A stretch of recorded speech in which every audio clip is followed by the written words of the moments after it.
Hello everybody and welcome to the first part of What If Naruto traveled back in time and wanted revenge. I hope you enjoy this What If. Also don't forget to like and subscribe to stay up to date with the latest episodes. In a forest deep in the land of fire, everything was peaceful until suddenly a swirling hole appeared in the air. Out of the hole stepped a tall man wearing an orange swirl mask, a black cloak with red clouds and a pair of combat shoes. At his hand were 10 rings each with a different kanji. He had long spiky blonde hair, which was pulled into a ponytail. This man was Naruto Uzumaki. Damn, I didn't think time traveling would be so exhausting. Hey Kurama, everything okay with you? Inside the man in a sewer, a certain giant fox snorted in a mix between annoyance and amusement at his container's antics. Of course I am alright. It was after all my jutsu which brought us here.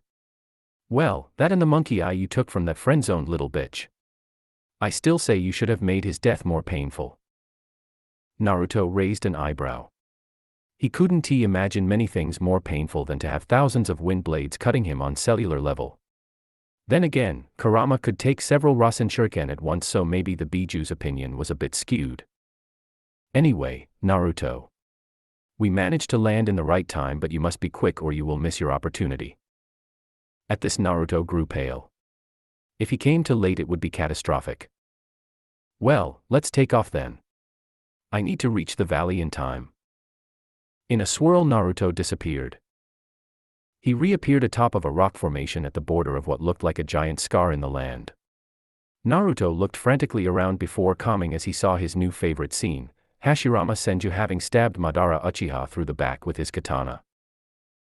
Naruto watched as the near-dead Senju clan leader spoke a few words to the fallen Uchiha leader before his brother Tobirama arrived and carried him away. The blonde waited a moment before racing to the fallen Uchiha. He arrived just in time to grab a black blob which tried to approach the dead man. What the dash? That was all Kurizetsu managed to say before his entire essence was absorbed into the blonde holding it. Naruto calmly waited a moment, but when nothing happened he sweat dropped. That's it. No fight or resistance. Man, I thought it would be more difficult to off the mommy's boy. Naruto gave a small chuckle before he glanced at Madara's corpse.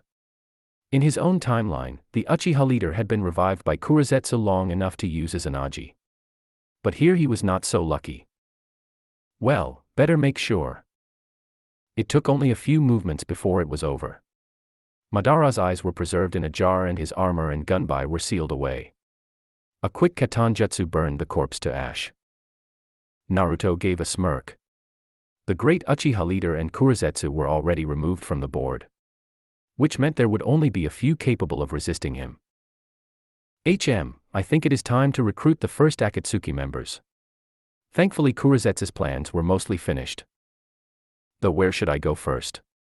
Taki or Konoha? Naruto gave a wistful look towards the Hidden Leaf village, before shaking his head slightly. He couldn't return there, especially not with his plan still in its infant stage. Naruto traveled into the opposite direction. Chapter 2. New members. It took Naruto several days to Takigakur. Unlike before, he was not in a hurry right now. His new recruit probably didn't even start his mission yet and it would take several days until he returned. Therefore Naruto took a small break to take part in an all-you-can-eat ramen contest which took place in a small village on the way.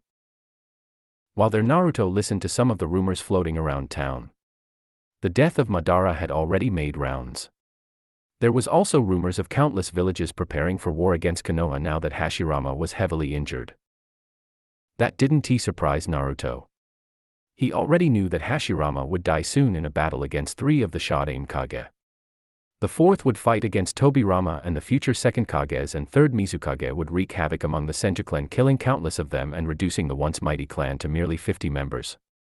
Those would eventually whittle down over the 1st and 2nd Shinobi War. But that didn't concern him. He was more interested in news regarding his first 3 recruits. He called back into his mind what he knew about them. The first was easy. He had personally met and fought against Kakuzu. The assassin would be grateful to him for freeing him from his jail before the Taki Council would execute him to appease Konoha. The second was a person he had read in his history books about. Toka Senju, a cousin of the Senju brothers who had been killed by the Shodaime Raikage shortly after the beginning of the First Shinobi War. It would not be difficult to convince her to join him. She had idolized Hashirama and had been almost suicidal in her actions, which resulted in her death. The third member was still quite a few years off. Naori Uchiha, the creator of the Izanami Jutsu, would eventually be betrayed by her teammates and left for death. He would swoop in and save her and then convince her to join him. Naruto didn't have any idea about what to do then aside from laying low during the war.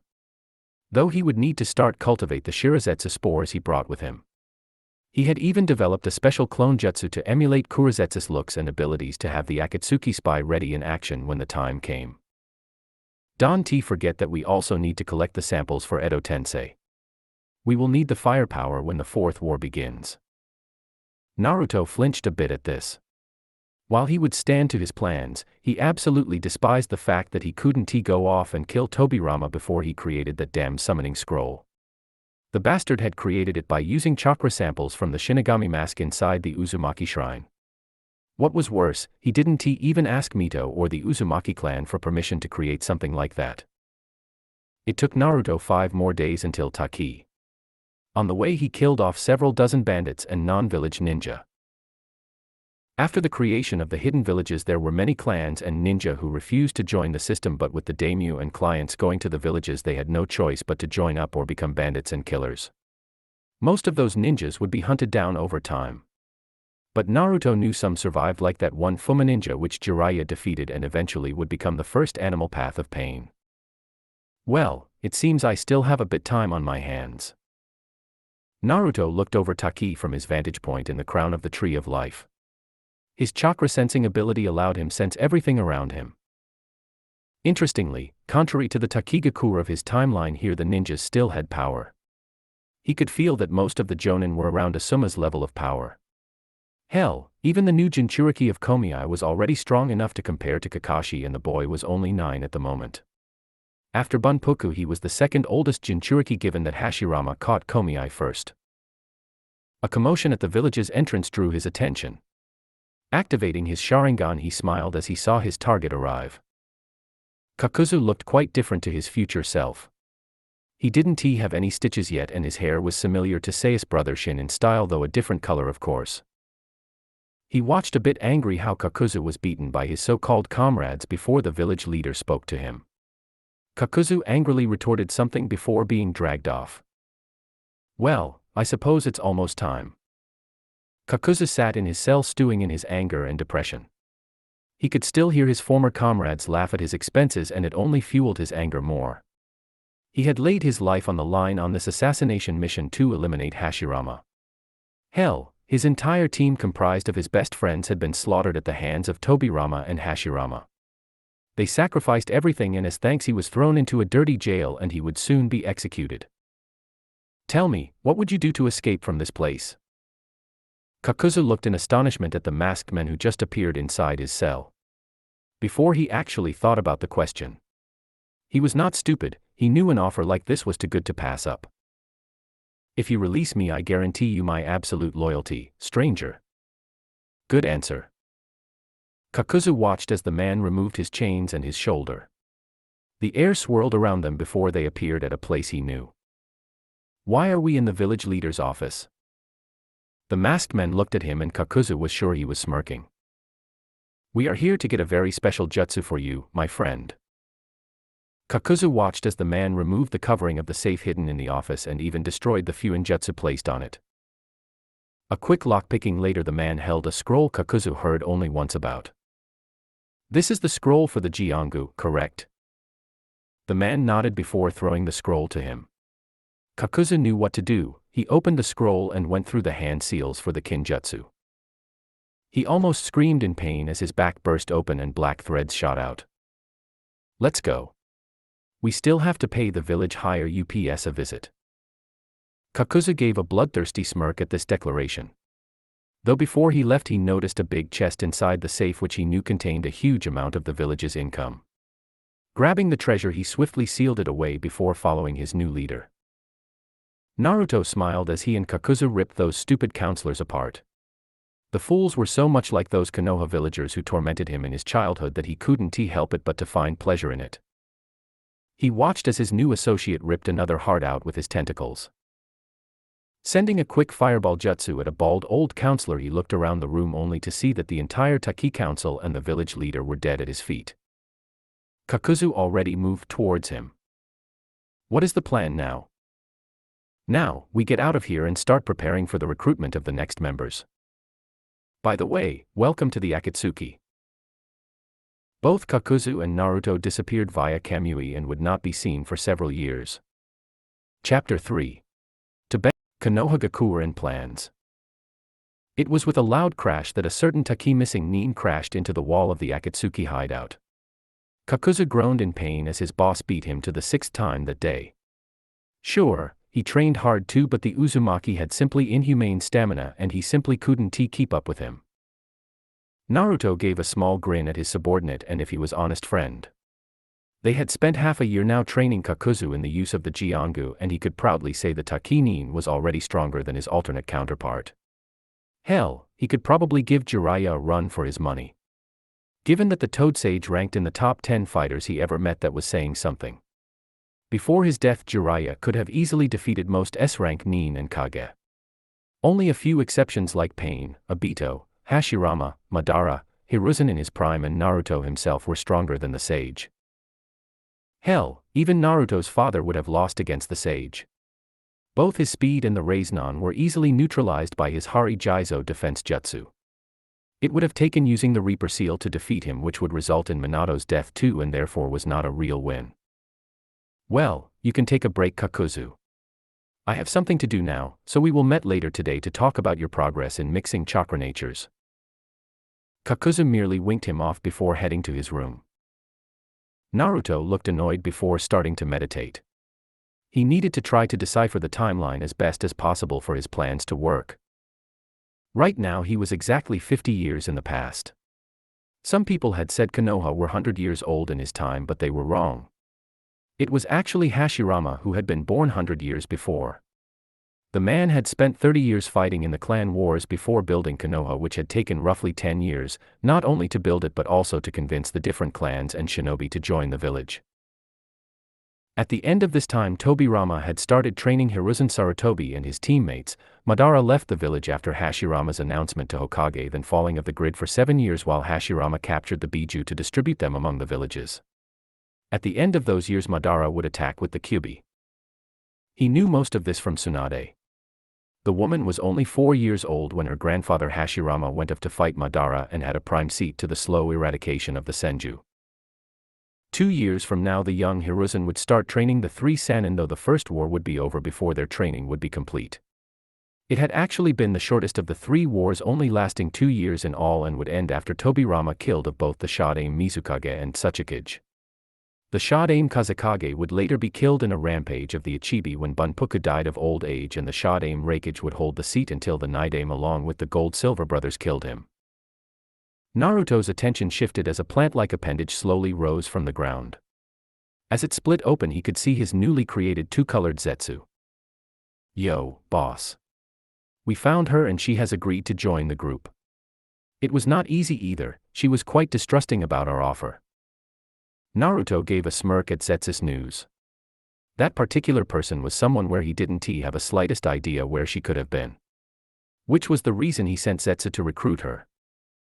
Well, then bring her to the meeting room. Kakuzu and I will meet you there. Got it, boss. Zetsu vanished in the ground as Naruto walked to Kakuzu's room. He knocked at the room only to sweat drop when he heard Kakuzu cursing him to hell. It took only a moment before Kakuzu ripped the door open. What the hell is now? I thought I would have at least a few hours break before you bother me again. Naruto gave a smirk at Kakuzu's attitude. We have a new recruit for the group, so we are going to the meeting room. Come on. Kakuzu grumbled a bit before following Naruto. Entering the meeting room, the both saw Zetsu sitting at one of the 11 seats. Beside him sat a woman which could only be described as beautiful. She had long red hair and wore a simple kunoichi-style armor. Left below her mouth she had a small beauty mark. This woman was Fuka Uzumaki. A powerful kunoichi who was banished after she used a Uzumaki Kenjutsu to give herself all 5 elements. In the future she had been working with Kazuma/Furito of the 12 Ninja Guardians until Naruto killed her in battle. Out of his eye Naruto saw Kakuzu flush slightly at the sight of the beautiful and sexy kunoichi. Suppressing a smirk, Naruto moved to his seat at the top of the table while Kakuzu sat himself on the 3rd seat. Naruto saw Fuka mustering him and Kakuzu with some interest. "Welcome, Fuka. I am quite happy that you decided to accept your membership in the Akatsuki." Fuka gave him a seductive smile as she responded to him. "Well, your friend Zetsu's offer was quite interesting. Your promise to give me access to all your organization's resources in my mercenary duties will be quite useful. Not to mention now that the hidden villages are fully established, it would be difficult for me to stand alone." Naruto gave a smirk at her response. "Indeed. Right now the Akatsuki are still in the infant stages. We first need to amass supporters, spies, and resources before we can start moving. Not to mention my plans will only really start in roughly 50 years. Failure is not an option after all." Naruto threw something at Fuka. As she catched it, she saw it was a ring with the kanji 4-3. Confused, she looked at the other 3 people in the room only to see that both Zetsu and Kakuzu had rings too. Kakuzu's ring showed the kanji north while Zetsu's ring showed the kanji 4-bore. "This ring is the medium for a secret jutsu that lets us gather via projection. You are to not lose it, understood?" At Naruto's serious attitude, Fuka gave a small nod. "Good, now you and Kakuzu are partners and responsible for resources gathering, which means you will hunt down bounties, raid bandit camps, etc. Zetsu, you have a new mission, so meet me later." The 3 Akatsuki members nodded before leaving the room. Naruto sat still in his seat before smirking. "Everything goes perfectly. I think it is time to meet a certain Senju woman." The Akatsuki leader vanished via Kamui. His new goal, Konoha. Chapter 4. Past of Konoha Part 1. It took only a few seconds for Naruto to infiltrate the Leaf Village. A quick illusion with his Sharingan and the guards ignored him. Though he got a good chuckle seeing that the gate guards looked almost completely like their descendants Izumo and Kotetsu. Unlike before, he was currently wearing simple but elegant merchant clothes to make him appear to be a client. Walking through the village, Naruto really noticed how time had changed it. Unlike in his timeline, there were far less civilians here, not to mention that so far only Hashirama's face was built on the Hokage mountain. He also saw that many institutions weren't built yet. Tobirama still had to invent the academy, the umbu, the hospital, and the various intelligence units. "Hiruzen, you know what I told you about peeking on the hot springs. Just wait until I get my hands on you. You will wish you were never born."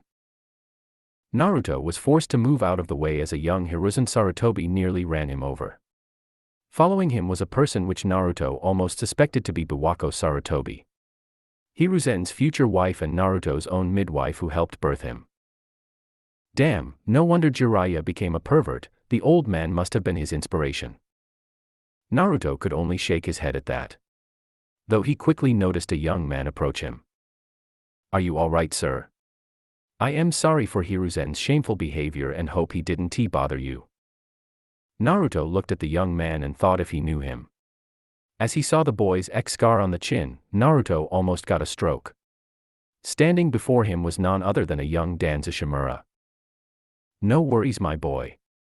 It didn't bother me at all. Though if you could point me to the place where I can give up a mission, I would be quite thankful." Danzo Shimura was annoyed. His rival had once more shown how much of a monkey he was by peeking on his crush Biwako. Sometimes he really wondered why he even bothered with Hiruzen. Seeing his rival almost running over a man that looked like a wealthy merchant, he decided that it would be prudent to give his help to an influential person. After approaching the man, he noticed several things most people would probably never notice. First, the man's clothing was completely new, definitely never worn before today. Which was suspicious given that the style pointed to Northern Fire Country and a civilian would never be able to travel that far in the course of a day. Second, the man reacted to his presence. Sure, it was only a slight twitch when the man looked at his scar, but it was enough for him to keep his guard up. Deciding to do as the man wished, he would escort him to the mission office. "Very well, please follow me, sir," Naruto didn't show it, but he was impressed. During their travel to the mission office, Danza tried several times to get some information out of him, which showed that the young man was suspicious of him. Smart boy. He almost couldn't suppress a grin when Danza needed to leave after they reached the office. Calming himself mentally, he entered the mission office and saw another person he didn't expect. The person working in the office was someone whose profile he had read during his research on the Uchiha clan, Kagami Uchiha, the father of Shisui Uchiha, who was also part of the Tobirama squad. "Hello, what can I do for you, sir?" Naruto almost raised a brow at Kagami's polite and almost warm greeting. Compared to the other Uchiha, this one seemed quite nice. "Well, I am here to post a request for a mission. I would also like to request the ninja for the mission if possible." Kagami raised a brow at that request but was not much concerned. Clients requesting specific ninjas happened quite often. He himself had been requested more than once. That is possible as long as the request doesn't concern Hokage-sama or any clan heads. Very good. The person I would like to request is called Toka Senju. This actually removed Kagami's slight suspicion. Toka was a quite famous ninja. With her mastery of genjutsu, she could best most Uchiha members, and she even created an anti-Sharingan genjutsu called Bringer of Darkness technique. While she was not as famous as the Senju brothers, she was definitely a cut above others and was requested at least once a month. That should be all right. I will go call her. Here are the documents for your mission which you will need to fill out. Kagami disappeared in a leaf shunshin while Naruto slowly filled his forms out. He decided to make it a simple escort mission to a small town in the land of tea. He tensed a bit when he felt two people appear via shunshin. Looking up, he saw two people. The first was Kagami, the second was a woman wearing a gray armor. Naruto gave a charming smile at Toka Senju. Chapter 5. Broken Plan. It was now roughly 3 days since he and Toka had started on their travel to Tea Country. He had used this time to analyze the Senjuku no Ichi, and what he found was something he didn't like at all. Toka was powerful, sure, but she was following Hashirama's dream in a way that followed obsession. He would need to be careful if he wanted to convince her to join his vision of peace. Deciding to start convincing her, he stopped and faced her. He could see that she instantly went on guard. "Well, I suppose we can now start on the real reason why I requested you for this mission." Toka's eyes sharpened at that and she entered a battle stance. "I knew something was strange with you. Are you an assassin sent to eliminate me?" Naruto chuckled at the question and Toka glared at him. "No, I am not. In fact, I would like to recruit you for the organization I represent." Toka looked wary at him, but a bit of her tension left her. She was still ready to battle but apparently decided to listen. Taking that as a good sign, Naruto continued. "My organization's goal is to bring true peace to this war-torn world. As you have surely noticed, pretty words aren't enough to change the world. Hashirama's condition is proof enough of that. After he dies, the different villages will take advantage on the situation to start a new round of large-scale wars, which with the use of the Biju will further escalate. For this reason I started to recruit people who are powerful enough to bring this world into an age of peace.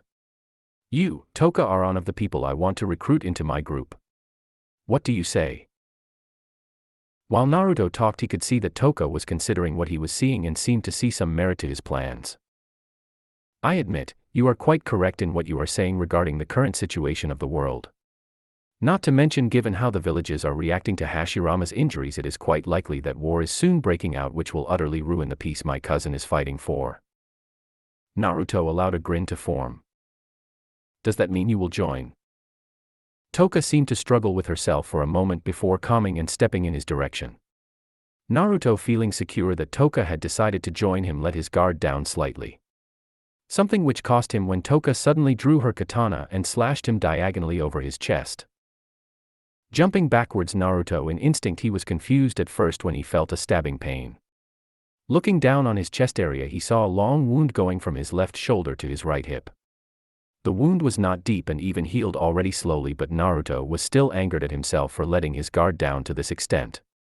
He barely had time to evade another quick sword strike from Toka that probably would have taken his head off. "Damn, I suppose you want to join my group then?" "That's right. Hashirama always dreamed of a peaceful world, but he put his hope into Konoha, and I will follow him every step on the way. Naruto showed a scowl at her explanation. Unraveling a scroll, he unsealed his personal weapon. The black sword, Shusue, won, and took up his own stance. Both fighters stood still for a moment before clashing in the middle with their swords. Naruto quickly noticed that Toka was definitely the better swordsman. The kunoichi quickly evaded all his strikes. Jumping back a bit, Naruto summoned a few shadow clones who spread out around Toka. The kunoichi warily looked around. As one, Naruto and his clones attacked using a technique he learned from Uchiha, the crescent moon technique.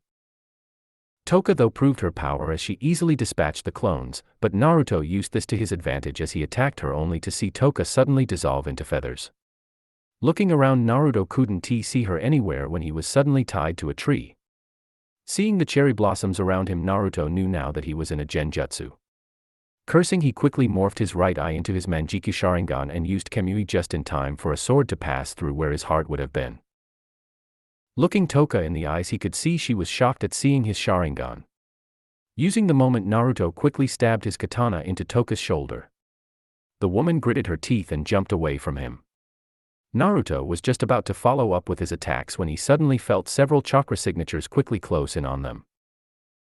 Cursing, he decided to end this fight now when suddenly his surroundings disappeared and he stood in a black void. Naruto immediately closed his eyes to concentrate on his other senses and managed to evade another strike with nothing but a slight cut on his cheek. Sensing another air movement, Naruto quickly spun around and stabbed forward. Feeling his sword hit something, Naruto saw the darkness disappear only to hold back a curse. Impaled on his katana straight through her heart was Toka. He could immediately see that the woman was already dead. Naruto, with a small look of remorse, pulled his sword out of the kunoichi and slowly lowered her body to the ground. He quickly closed her eyes before pulling out a vial from a seal on his arm. Taking a bit of her blood, he put the sample back into the seal. Standing up, he cast a last look at the woman before he disappeared via Kamui. Tobirama and his squad had immediately started following Toka after he had listened in on Danza speaking with Kagami about the suspicious merchant. Tobirama needed to hold back a curse at the thought of what may be happening to his cousin right now. Koharu, how far are we away from her position? The kunoichi closed her eyes for a moment to concentrate. We are close already, but the fight has already started. I can feel their chakras clash. This time Tobirama cursed loudly before taking off in an accelerated speed. Danzu and Hiruzen joined him quickly, with the rest following at a slightly slower pace. The group crashed out of the tree line to land in a big clearing as they heard Tobirama let out a scream of rage and anguish. Koharu and the others looked on, shocked as their otherwise calm teacher cradled the still body of his cousin. At the side, Hiruzen beat his fist bloody at a tree while Danza had a cold, empty look on his face. The group stood for a while, still showing their respect to the fallen kunoichi. Finally Tobirama stood up and Koharu was almost scared of her sensei's look. The man looked ready to murder the next person speaking to him. Hamura, seal Toka's body into a scroll. Hiruzen, send and summon to inform my brother of what happened. Danza, you will show me and my brother a henge of the man who killed my cousin. The three ninja nodded with serious expressions on their faces. This was certainly a day they would never forget. Appearing in his room in the Akatsuki hideout, Naruto ripped of the ruined merchant's clothes before throwing them on the ground. I take it your mission was a failure? Naruto almost cursed. Zetsu definitely should choose his moments better, but he calmed himself down. Yes, my plan to recruit Toka failed and I couldn't even take her prisoner to convince her slowly like I wanted. With her now dead, I will need to recruit one of the backup members for the Jinchuriki hunting group. I suppose I will need to use Itachi in the end, despite my hoping to simply have him join the ruling group. Though given that I still have no idea what to do in regards to his disease, it is probably better to keep it that way. Naruto unsealed the sample of Toka's blood before walking over to a small shelf with several empty and filled vials.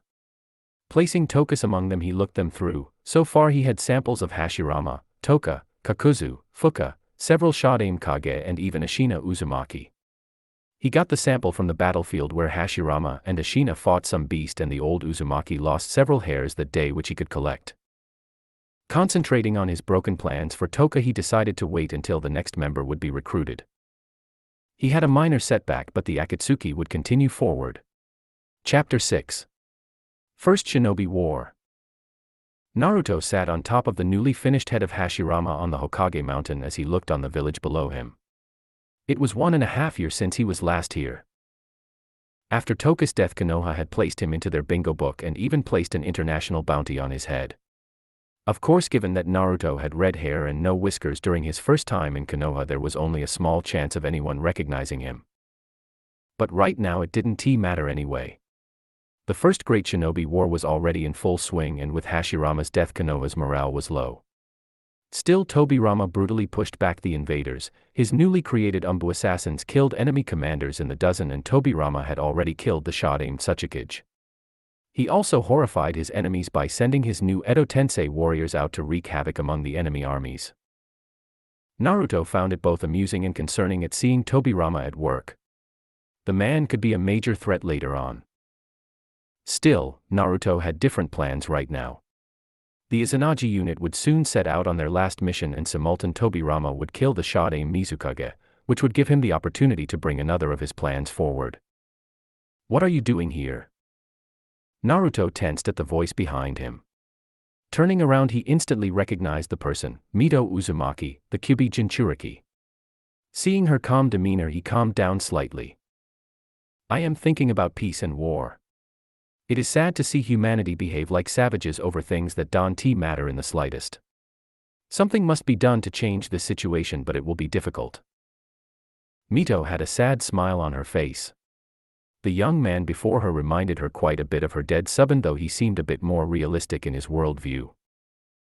"Most things worth achieving are difficult, but that doesn't mean that you shouldn't try anyway." Naruto let a small smile show. Those were the same words Kurama once told him. It seemed like the Biju picked more up from his containers than he thought. He was actually sad that the Biju was asleep to recover his strength, which was used for the time travel. How true. But sometimes I fear what the end result could be, and suddenly a small bit of doubt grips me. Though I suppose I shouldn't worry about things that may never come to pass. Naruto shot a seductive grin to Mito. "What do you say to have some fun?" Mito had a small blush but nodded. Naruto grinned and stood up. He grabbed her hands and they walked off. Naruto found it quite amusing. He had watched the Uchiha clan's elite members fight against the last remnants of Kimogakura's army and found himself quite impressed with the Izanagi Kenjutsu. He had never seen or used the jutsu himself, but he had the copied images from Obito's Sharingan that showed Sasuke's fight against Danzu. The fight had actually been rather short, but what happened afterwards was more interesting. The insanity that took hold in the Uchiha's minds was almost scary, but it did allow him to collect several Menjikyuis for later use. Right now he watched how Naori fought against her cousin Naka. It was unfortunate that he was unable to see what happened inside the Izanami. He looked on how Naka stabbed his sword into the ground before Naori, and both talked before walking off. Following them at a distance, it took only 1 hour before a pursuing group of Kimo ninja caught up to them. He was impressed when he saw Naori fighting them despite only having one eye, which threw her perception out of order. Naruto saw how both Naka and Naori stood back to back and talked, only for Naka to turn around and stab her with his tanto. After Naori hit the ground, the foolish Uchiha attacked his enemies with his Izanagi but was slowly overwhelmed. That was the chance he waited for. Teleporting quickly around the battlefield, he ruthlessly dispatched the remaining attackers before picking up Naori. Using Kamui, he disappeared back to his hideout. Naori groaned as she awoke. That was a wonder in itself, given what her last memory was. She calmed her heartbeat and started listening around her to assess her situation. Given what happened, she was most likely a prisoner. Picking up the sound of someone breathing, she came to the conclusion that there was at least one person guarding her. "You can open your eyes if you want, Naori-san. I already know that you are awake, so playing asleep won't change anything." Hearing this, Naori opened her eyes and slowly sat up. Wincing a bit at how tender her wound was, she gave her captor a look over. Sitting before her was a blonde-haired tall man with a black cloak with red clouds. His eyes were a startling blue and on his face were some whiskers. Naori tried racking her brain to remember any clan with whiskers as a trait but was unable to think of one. "Who are you and where are we?" "We are currently in my organization's hideout in the Land of Woods." My name is Naruto and I have a proposition for you, Naori. Naori looked at Naruto with suspicion. She had just been stabbed by her childhood friend after seeing him murder countless of their relatives. Now this man came along and spoke of a proposition. What is this proposition of yours? Well, I am the leader of an organization called Akatsuki and I am currently recruiting several powerful ninja for the purpose of bringing peace to the elemental nations. Of course it won't be easy, but my plans are very malleable so I can easily adapt them. You, Naori, know better than most the darkness of the shinobi world after the betrayal of Naka-san. So you are one of my prime candidates to recruit into the organization. Naori, while still suspicious, had to admit that the man was right. The betrayal of Naka had shocked her and she wanted nothing more than to change this world who had driven so many of her relatives into becoming power-hungry traitors. Even if this man was lying, she would still need to observe him to take him out if necessary. Her choice was clear. Very well, I will join your organization. Naruto had a smile on his face. He had already expected this, though after the mishap with Toka he had become a bit less confident. Perfect. I have decided that instead of the Jinchuriki hunting group you will be joining the secondary group that will be taking part in the war we will need to start against the 5 nations when the time comes. That means you will be wearing a slightly different outfit. With those words Naruto handed Naori a cloak similar to his. The main difference though was that instead of red clouds it was sporting blue clouds. Slipping on the cloak she followed Naruto through the hideout. Eventually they arrived at a meeting room in which several people were waiting. The only person Naori recognized was the former Takinin Kakuzu who was in Konoha's bingo book. If I may introduce. Those 3 are members of the Jinchuriki hunting unit, Kakuzu, Zetsu, and Fuka Uzumaki. Naori looked a bit shocked at the fact that Uzumaki was part of this organization given how isolated they were. Though she managed to catch herself and politely nodded in their direction. Naruto took his seat at the head of the table. Before looking at the 3 members who had already been in the room. I would like to hear a new update on your missions. Kakuzu and Fuka, how far along are you? The pair looked at their leader with a somewhat smug expression. Before Kakuzu decided to explain. So far I have managed to use the funds from our bounty hunting and bandit raiding quite efficiently. We have a budding spy network in place but we lack a good spy master to expand it better.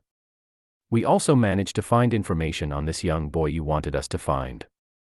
Rashi, I think his name was. He is apparently on a team with the new Nidaime Tsuchikijmu and his apprentice Oanoki, so getting to him will be difficult. Naruto gave a slight nod before contemplating what he was told. The issue with the spy master is something we will need to accept for now. Good work about the information regarding Rashi, it is something we need to keep an eye on for later. What about your mission, Zetsu? My mission was successful. You will have a meeting with the Elder Council of Kirigakure in a few days, so that is no problem.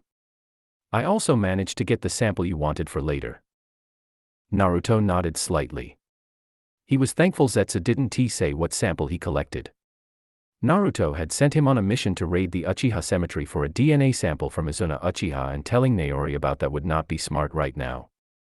Very well. Kakuzu and Fuka, you continue to get money and expand the spy network. Zetsu, you will go on a new mission to find an item I am currently interested in finding, so come to my room later. Naori, you will need to get a new Sharingan, so I will transplant one for you in a few days when you are recovered from your wounds. So long you can go through my library in the hideout. With those words Naruto and the others moved out of the meeting room to start their new tasks. Naori, while still a bit suspicious, was at least thankful that nothing too alarming was mentioned during the talk, but still kept her guard up. Chapter 7. Deals, Memories, and Traders. Naruto was currently sitting in a waiting room inside the Mizukage Tower in Kirigakure. It was now roughly 2 years after the First Shinobi World War and things had been rather calm on his end. The 5 Shodaime Kage were all deceased now due to the Kazekage's death during his fight against Shikaku. Right now he was in another meeting with Kirigakure's Elder Council to bribe them to pick his choice for the Nidaime Mizukage. Namely Gengetsu Hozuki, the current clan head of the Hozuki clan. This had actually been one of Kurizetsu's plans, not his own. By having Gengetsu be chosen instead of Byakuren's former right hand, he would plant a small seed of hatred inside the man who would later start to oppress and demonize the bloodline users. Naruto was sure most of that hatred was amplified due to the fact that he would be the only assistant of the Shodaime Kage who would not be Nidaime, which would be an embarrassment the man would never escape. Naruto perked up when the Elder Council arrived and slowly filled the room. He only knew the names of two of the members, a old and powerful ninja of the warring clans era called Saizo and a rather young Genji. The old man was still part of the Elder Council in Mei Teruma's reign, so Naruto had met him a few times. "We have had quite a few discussions about your candidate for the place of Mizukage, and while we agree that Gengetsu is a good choice, we would like to know why you decided to support him, Menma-san." Naruto, once again hidden under his merchant disguise, had decided to introduce himself as Menma, an old joke from his trip into the alternate world. At the words of Saizo, he put on a friendly but serious expression. "Well, Saizo-sama, I decided to support Gengetsu-san because he seemed to be the best choice for Mizukage. He is also a relative good person as a ruler given his rather peaceful reign over the Hozuki clan. I think he will become a good Mizukage."